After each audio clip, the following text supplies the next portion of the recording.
अस्सलाम वालेकुम गाइस, कैसे हैं आप सब। उम्मीद करती हूँ आप सब बिल्कुल ठीक होंगे। आज हम बनाने जा रहे हैं बीफ यखनी पुलाव।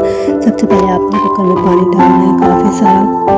उसके बाद उसमें आपने गोश्त डाल देना, अच्छी तरह धो के फिर डालना है गोश्त।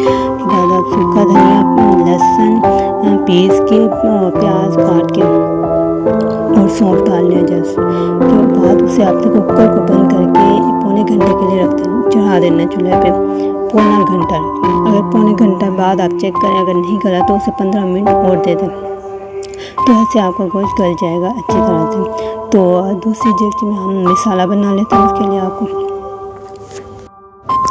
उसमें टमाटर, मिर्च और नेशनल का पुलाव मसाला डाल के अच्छी तरह मसाला भून लेना। फिर जो आपने यखनी चढ़ाई थी वो पौने घंटे के बाद चेक कीजिएगा, अगर गल गई है तो ठीक है। आपने गोश्त और यखनी अलग अलग कर लेनी है, तो उसमें गोश्त डाल दें, अच्छी तरह सारा यखनी अलग कर लें।